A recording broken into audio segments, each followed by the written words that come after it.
जब दुनिया में तीन पी यानी पब्लिक प्राइवेट पार्टनरशिप की चर्चा होती थी, तब मैं कहता था कि सूरत 4P का उदाहरण है।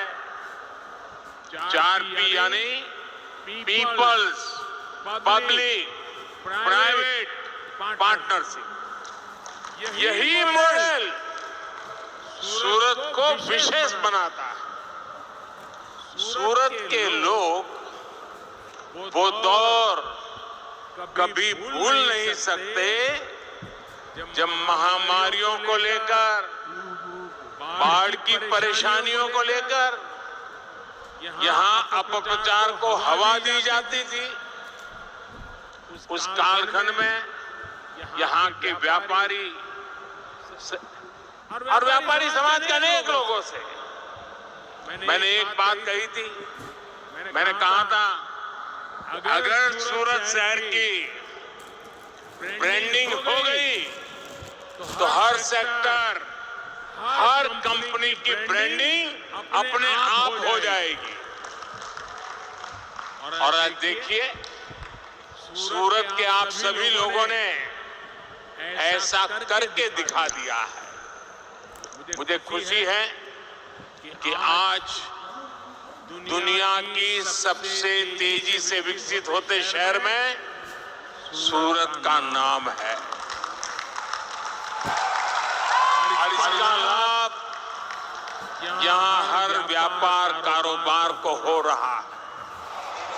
भाई और बहनों, पिछले 20 वर्षों में सूरत ने देश के बाकी शहरों की अपेक्षा बहुत अधिक प्रगति की है, तेजी से प्रगति की है। आज हम अक्सर देश के सबसे स्वच्छ शहरों में सूरत का गर्व से जिक्र करते हैं, लेकिन ये सूरत के लोगों की निरंतर मेहनत का परिणाम है।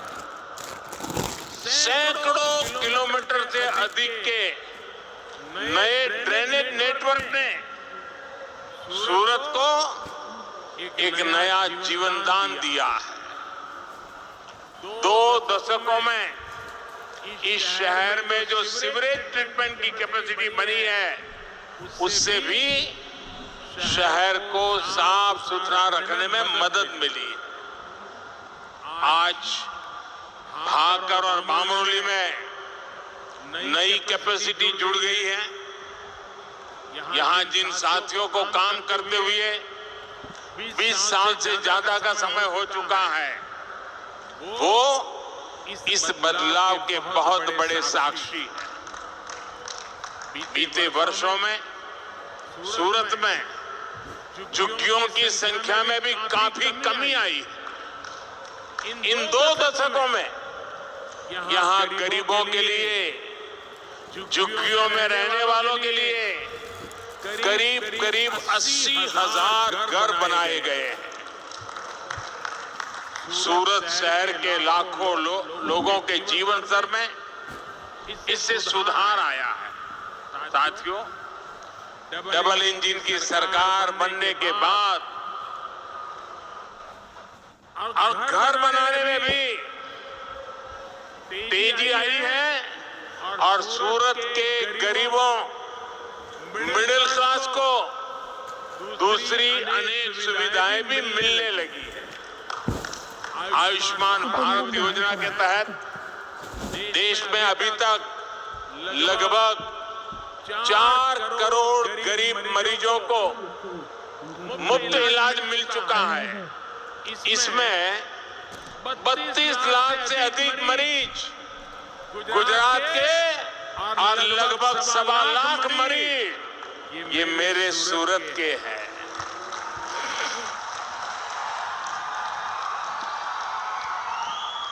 वहीं पीएम स्वनिधि योजना के तहत रेहड़ी, पटरी, ठेले पर काम करने वाले देश के लगभग 35 लाख साथियों को अभी तक बैंकों से बिना गारंटी का सस्ता ऋण मिल चुका है। अभी शायद आपने दुनिया में बहुत जाने माने दानवीर बिल गेट्स का एक आर्टिकल पढ़ा होगा। उसमें उन्होंने इस बात का जिक्र किया है, एक लेख लिखा है, उसमें इन 7 चीजों का उल्लेख किया है उन्होंने। साथियों, इसमें गुजरात के 2.5 लाख से ज्यादा लोगों को और सूरत के करीब 40,000 साथियों को इसकी मदद मिली। साथियों, सूरत शहर के पश्चिमी हिस्से रांदेर, अरायण, पाल, हजीरा, पालनपुर, जहांगीरपुरा और दूसरे क्षेत्रों में आज जितनी चहल पहल दिखती है वो 20 साल के अखंड एकनिष्ठ परिश्रम का परिणाम है।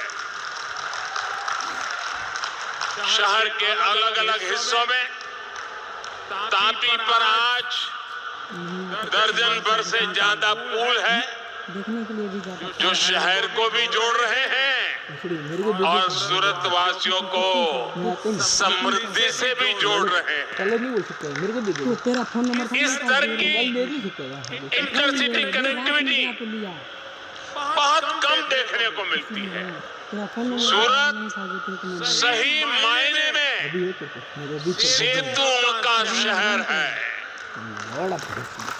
जो मानवीयता, राष्ट्रीयता और समृद्धि की खाइयों को बांट करके जोड़ने का काम करता है। भाई और बहनों, आज जिन प्रोजेक्ट्स का शिलान्यास और लोकार्पण हुआ है वे सभी सूरत की इस भी पहचान को सशक्त करने वाले हैं। सूरत के कपड़ा और हीरा कारोबार से देश भर के अनेक परिवारों का जीवन चलता है। ड्रीम सिटी प्रोजेक्ट जब पूरा हो जाएगा तो सूरत विश्व के सबसे सुरक्षित और सुविधाजनक डायमंड ट्रेडिंग हब के रूप में विकसित होने वाला है।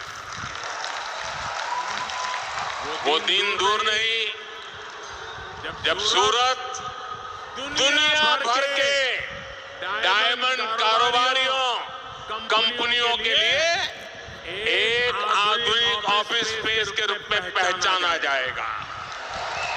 इतना ही नहीं, कुछ महीने पहले ही केंद्र सरकार ने सूरत पावरलूम मेगा क्लस्टर, ये बहुत बड़ा निर्णय है भारत सरकार का, पावरलूम मेगा क्लस्टर उसकी स्वीकृति दे दी है और इससे सायन हो, ओलपाड़ हो, इन क्षेत्रों में पावरलूम वालों को जो समस्याएं आती थी वो समस्याएं कम होगी। यही नहीं, इससे प्रदूषण से जुड़ी समस्याओं का भी समाधान होगा। साथियों, सुरती लोगों की खासियत है, सुरती लाला એને મોજ કર્યા વગર ન ચાલે।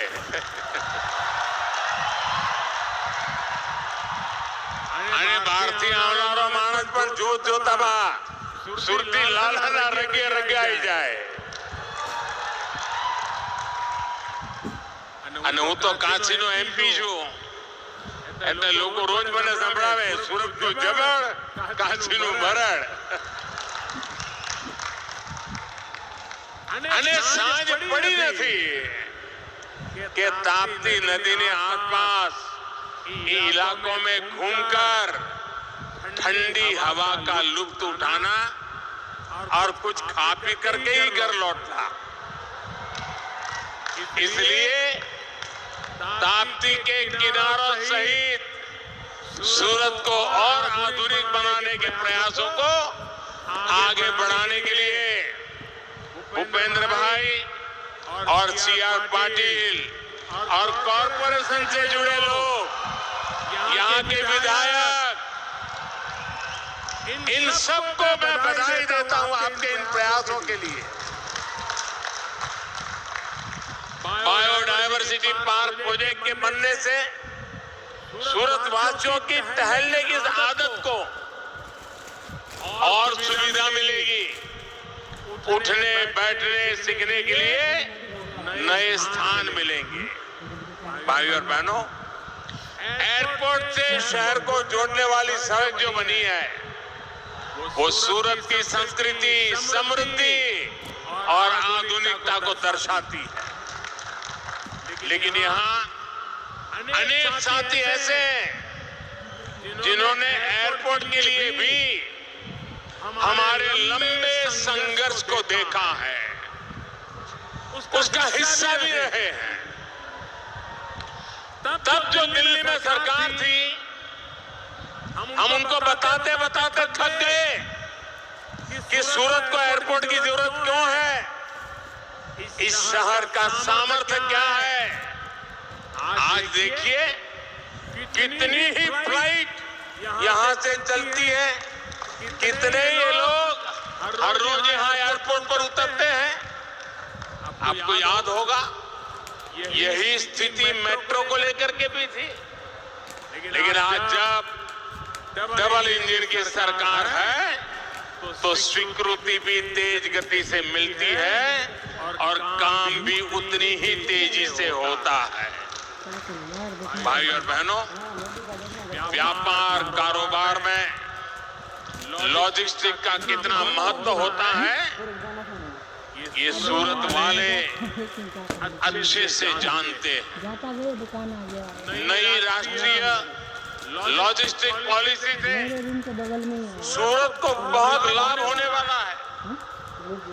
मल्टी मॉडल कनेक्टिविटी के लिए भी सूरत में एक बड़ी योजना पर काम शुरू हो चुका है।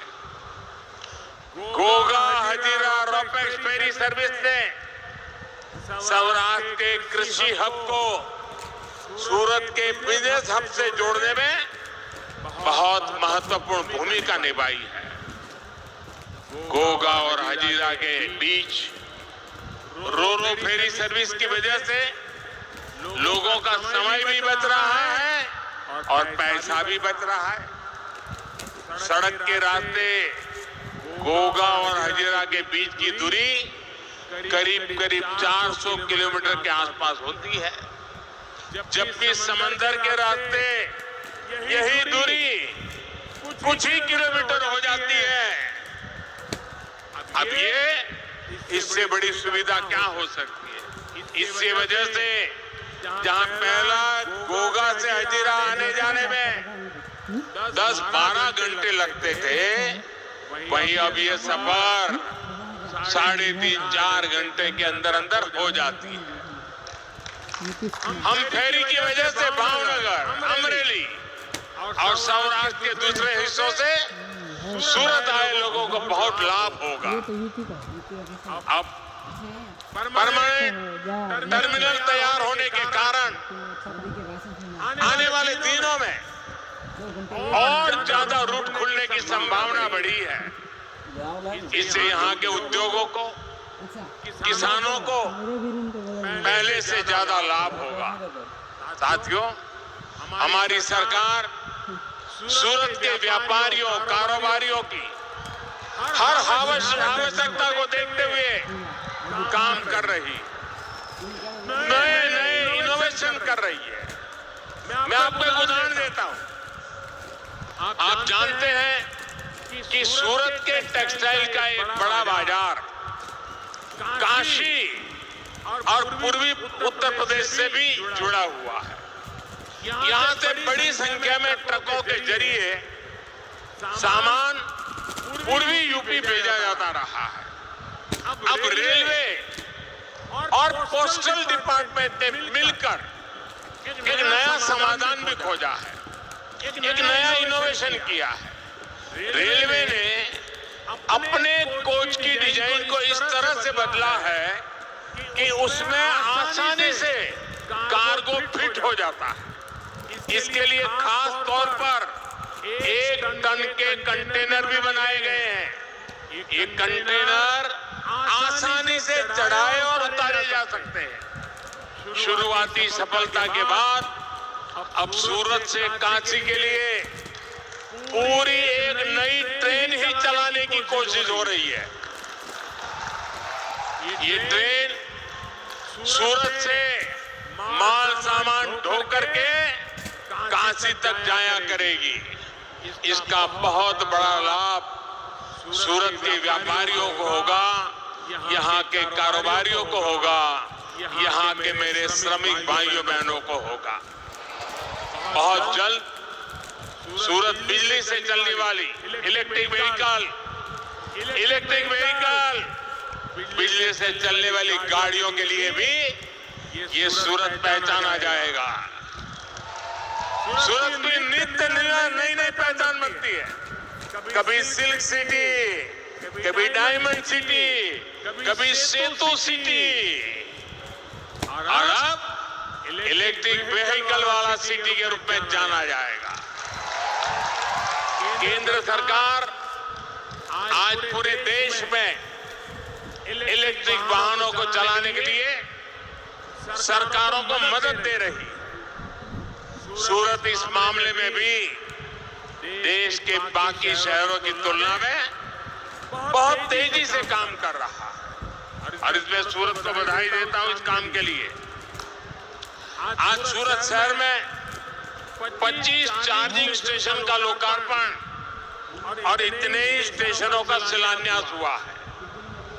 आने वाले कुछ समय में सूरत में 500 चार्जिंग स्टेशन स्थापित करने की तरफ ये बहुत बड़ा कदम है। साथियों, बीते 2 दशकों से विकास के जिस पथ पर सूरत चल पड़ा है, वो आने वाले सालों में और तेज होने वाला है। यही विकास आज डबल इंजन सरकार पर विश्वास के रूप में झलकता है। जब विश्वास बढ़ता है तो प्रयास बढ़ता है, और सबका प्रयास से राष्ट्र के विकास की गति तेज होती है। ऐसा ही कुछ है। इस गति को हम बनाए रखेंगे।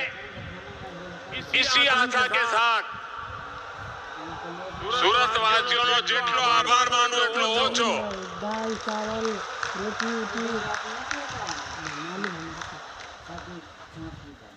સુરતે ઉદાહરણ રૂપ પ્રગતિ કરી છે દોસ્તો। હિન્દુસ્તાનના સુરતના સમકક્ષ અનેક શહેરો છે। સુરતે બધાને પાછળ પાડી દીધા છે, અને આ શક્તિ ગુજરાતમાં છે દોસ્તો। આ ગુજરાતની શક્તિને ઉની આંચ ન આવે, ગુજરાતની વિકાસ યાત્રાને કોઈ ઉણપ ન રહે, એના માટે કોટી કોટી ગુજરાતીઓ પ્રતિબદ્ધ છે, સંકલ્પબદ્ધ છે। એ જ વિશ્વાસ સાથે ફરી એકવાર આપ સૌને ખૂબ ખૂબ આભાર। ભારત